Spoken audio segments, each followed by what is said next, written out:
안녕하세요. 건강하고 행복한 강지원의 백세시대의 강지원입니다. 최근 미국인의 절반가량이 유언장을 미리 준비해 놓은 것으로 갤럽이 조사했는데요. 여러분은 미리 준비해 두신 유언장이 있으신가요? 과거에는 죽음을 미리 대비한다는 것이 우리 정서와 맞지 않아 유언장을 미리 작성해 두는 것을 꺼려하는 분들이 많았습니다. 최근에는 자신의 생각과 주변 관계를 충분히 생각하고 자기 의지를 미리 남겨두고자 하는 분들이 많아지고 있는 것 같습니다. 오늘은 우리가 알아두면 좋을 미국의 법상식 가운데 유언장과 관련된 내용을 알아보도록 하겠습니다.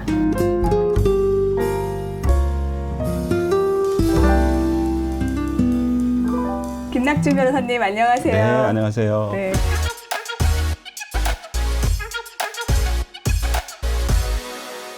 지난 회에 그 트러스트에 대한 방송이 나간 이후에 반응이 아주 좋았습니다. 네, 감사합니다. 네, 트러스트가 사실은 좀 생소한 개념인데 좀 잘 풀어주셨다는 그런 말씀도 있었고요. 여전히 어렵다라는 네, 좀 말씀도 어려웠을 있었어요. 거예요. 트러스트는 좀 개념이 어려워요. 그렇지만 오늘 말씀드릴 유언은 그렇게 어렵지 않을 겁니다. 네, 유언장은 어떤 경우에 작성을 해야 되는지요? 어느 때나 누구든지 작성을 해놓으시는 것이 좋습니다. 그래요? 네. 네. 특별한 경우와 때를 따져서 하는 게 아니고 자신이 배분할 재산이 있다면 써놓으시는 게 좋겠죠. 네. 그리고 만일의 사람이라는 거는 언제든지 언젠가 죽는 거기 때문에 유언장이 있으면 그 사후에 모든 법적인 문제들도 다 없앨 수 있고 또 재산도 적절하게 나눠 가질 수 있고 분쟁도 예방하고 여러모로 좋습니다. 만일에 재산이 없다 할지라도 예를 들어서 강지원 씨가 무슨 로또를 맞았다거나 제가요. 갑자기 네. 재산이 많이 생겼어요. 네. 그럴 경우에는 반드시 써는 게 좋겠죠. 네. 그럼 복권을 사시는 분들은 항상 유언장을 준비해야 되겠어요? 유언장부터 사고 복권 사셔라. 네. 그렇게 얘기하는 네. 게 좋겠네요. 알겠습니다. 그러면 효력 있는 유언장을 작성하기 위해서 꼭 필요한 것들이 무엇인지 또 궁금해요. 네. 14세 이상 건전한 정신을 가지고 재산을 분배한다는 의도를 가지고 있어야 되고요. 법적인 효력이라면 2명의 위트니스, 즉 증인이 유언장에 서명할 때 입회를 해야 됩니다. 그럼 제가 만약에 유언장을 쓴다면 네. 제 친구 2명이 증인이 될 수 있는 하셔도 건가요? 되고요. 그러면 제 유언의 혜택을 받는 사람들도 증인이 될 수 있나요? 그럴 경우에는 안 됩니다. 아, 그래요? 예, 혜택을 받는 사람들은 왜냐하면 유언을 하시는 분에게 공정하지 않게 영향력을 끼칠 수가 있겠죠. 그렇기 그렇죠. 때문에 나 좀 써줘. 이렇게. 재산을 받으시는 분이 그 증인을 하는 거는 법적인 효력이 없을 가능성이 굉장히 큽니다. 그래서 불가피한 경우를 제외하고는 거의 효력이 없다고 보시면 됩니다. 네, 그래서 더 변호사님들이나 이런 분들께 또 의뢰를 하는 걸 수도 있겠네요. 그렇죠. 증인의 문제가 아니고 변호사들은 그 유언에 대한 어떤 법적인 효력과 또 분쟁 등을 예방할 수 있기 때문에 그런 모든 법적인 고려 사항을 다 감안해서 작성하기 때문에 일반인이 작성하는 것보다 훨씬 더 좋은 대책이 되겠죠. 네. 나중에 생길 수 있는 문제에 대해서. 네. 그럼 제가 이렇게 손으로 유언장을 써서 제 친구 2명한테 공증을 해달라고 해도 되나요? 요즘에 대부분의 주는 손으로 쓰는 윌, 자기가 유서를 직접 쓰는 거예요, 손으로. 그런 경우 효력을 인정하지 않습니다. 비록 증인이 2명이 있거나 있고 다 모든 걸 갖췄다 할지라도 효력을 인정하지 않아요. 그래서 반드시 인쇄된 유서에 사인을 해야지, 서명을 해야지 효력이 있습니다. 그러면 그 컴퓨터로 작성을 컴퓨터로 하든 뭐 다른 인쇄 기계를 통해서 인쇄를 한 종이 위에 인쇄를 한 것에 서명을 하셔야지 효력이 있는 거죠. 이상하네요. 제가 생각하기에는 이렇게 손으로 써야. 자, 그러면 그거보고 이제 홀로그래픽 윌이라고 해서 손으로 쓴 수기 유서예요. 언제든지 고칠 수 있거든요. 그리고 첨삭을 할 수가 있어요. 그렇기 때문에 나중에 그런 문서가 나오면 어떤 그 유서를 작성하신 분의 이게 자필인지 아닌지에 대해서도 서로 이견을 제시할 수가 있거든요. 그래서 지금은 거의 대부분의 주가 프린트한 종이 위에 서명을 하셔야지 효력을 인정하게 됩니다. 첨삭이 가능할 수 있기 때문에 첨삭도 가능하고요. 네. 또 앞 페이지를 바꿀 수도 있겠죠. 두 페이지를 바꿀 수도 있고 자기 자재로. 자, 그거는 증인이 없을 때 자기가 함부로 고칠 수 있는 건 안 되죠. 네. 그런 문제도 있고요. 전반적으로 프린트된 종이가 더 효력이 있죠. 네. 그리고 정확하게 자기가 필요한 모든 사항을 집어넣을 수도 있고요. 지금 깜짝 놀라는 분들 많으실 것 같아요. 프린트가 되지 않고 본인이 써가지고 꼭꼭 숨겨놓으신 분들도 있을 것 같거든요. 그거는 효력은 없습니다. 네. 지금은 반드시 프린트된 종이로, 네. 특히 조저의 종의 경우는 프린트된 종이에 서명을 하셔야 효력이 있습니다. 네, 알겠습니다. 네. 이미 유언장을 작성했다 하더라도 새로 또 작성하고 싶어질 수 있을 것 같아요. 네. 아까 말씀하신 것처럼 갑자기 복권이 당첨이 됐어요. 네, 그러면은 또 내용이 달라질 수 있을 것 같은데. 그렇죠. 효력이 있나요? 새로 작성한 유언장이요? 유언장은 가장 나중에 작성한 유언장이 효력이 있는 거예요. 보통 그래서 last will이라고 그래요. 그래서 앞에 있는 유언장은 효력이 없어지고요. 만일에 앞에 있는 유언장을 그대로 효력 있게 하고 싶으면 어태치를 하면 돼요. 유언 보록서라고 보통 하는데요, 한국말로는. 네, 부록이에요? 보록이에요? 보록서. 네. 네. 그거를 첨부하게 되는데 그 유언에 첨부하는 그 종이도 프린트된 걸로 해서 2명의 증인과 똑같은 법적 요건을 맞춘다면 그 추가된 유언 보록서도 효력이 있습니다. 네, 유언장에도 종류가 다양할 것 같다는 생각이 들어요. 그렇죠. 다양하죠. 네. 3가지만 말씀드리면요. 혼자 쓸 수 있는 윌이 있겠죠. 또 2명 이상의 사람이 쓸 수 있는 윌이 있겠어요. 보통 부부간에 같이 쓰는 공동 유서가 있을 수 있어요. 한 사람이 죽으면 나머지 배우자가 재산을 전부 받고 그분이 죽으면 나머지 자녀들이 갈 수 있도록 남겨진 배우자에 대한 배려라고 볼 수도 있고요. 그 2분이라도 한 분이 살아계실 때 그 유언에 남겨진 그 재산 때문에 가족 간에 불화가 생기지 않으려면 그런 공동 유서를 만드는 것은 배우자들은 참 좋은 방법입니다. 네, 그렇군요. 아까 말씀하신 것처럼 주마다 네. 그 집행 방식이나 작성 방식이 다르다고 하셨는데요. 네. 네, 조지아주의 얘기를 들려주셨었어요. 네. 근데 다른 주에서 사시다가 조지아주를 이사 오신 경우에는 어떻게 되는 건가요? 보통 다른 그 유서를 작성할 때 다른 주에서 살았다면 그 주에서 작성할 당시에 그 주의 법에 맞게 유서를 작성하셨다면 이쪽에서 효력을 인정해 줍니다.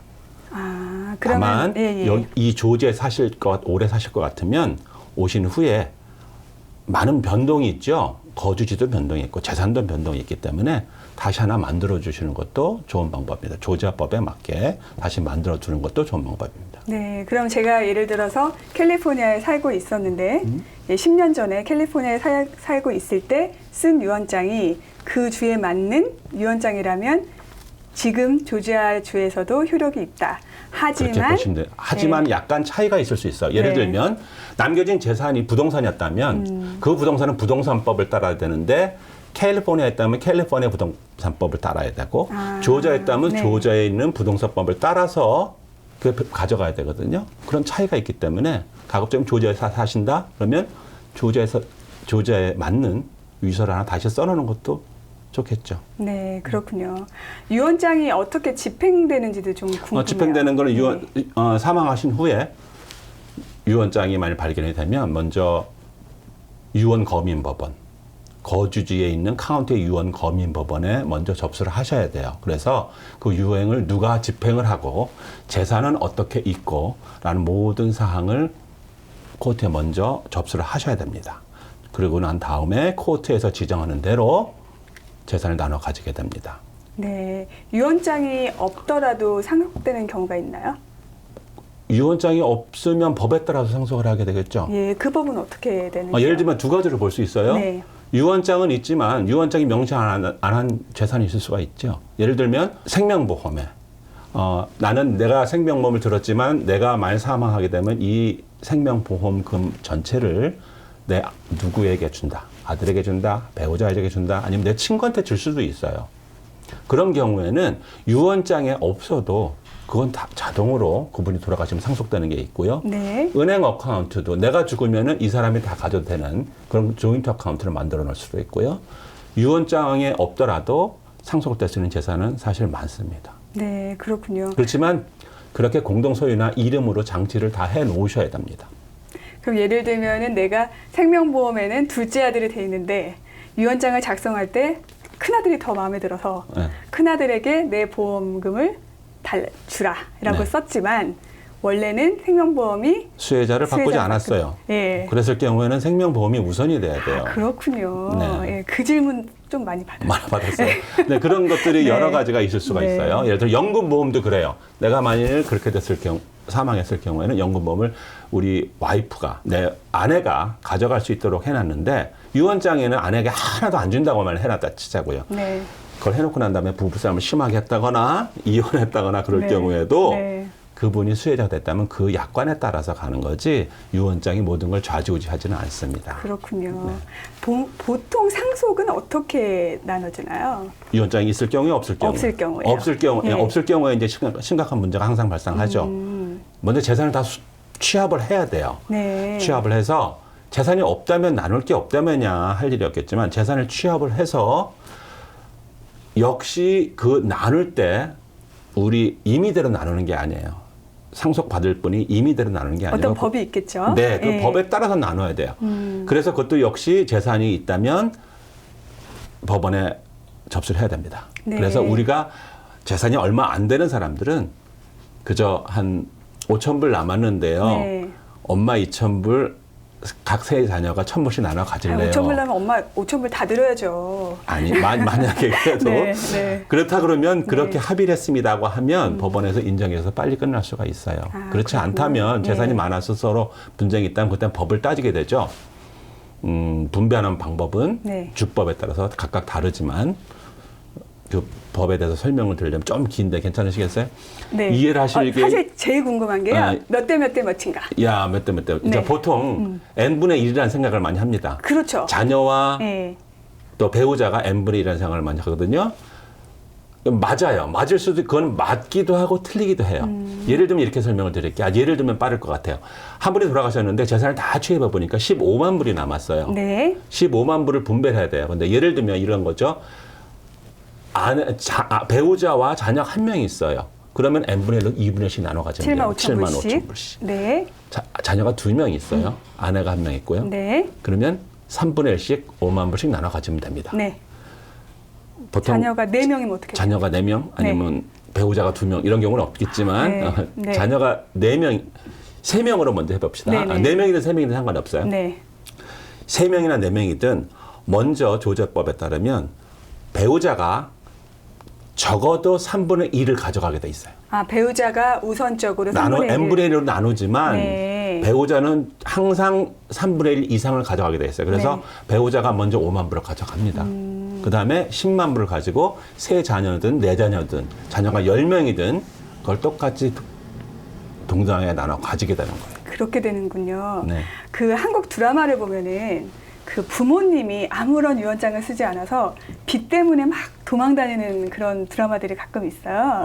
근데 제가 얼핏 듣기로 여기는 아니라고. 예. 예. 만일에 재산이 있다면 그거를 먼저 빚부터 갚아야 돼요. 빚부터 갚아야 되는데 재산이 전혀 없다면 그 빚은 자녀들이 갚을 필요가 없어요. 연좌자가 없잖아요. 그러면 빚은 상속되지 않는 거네요?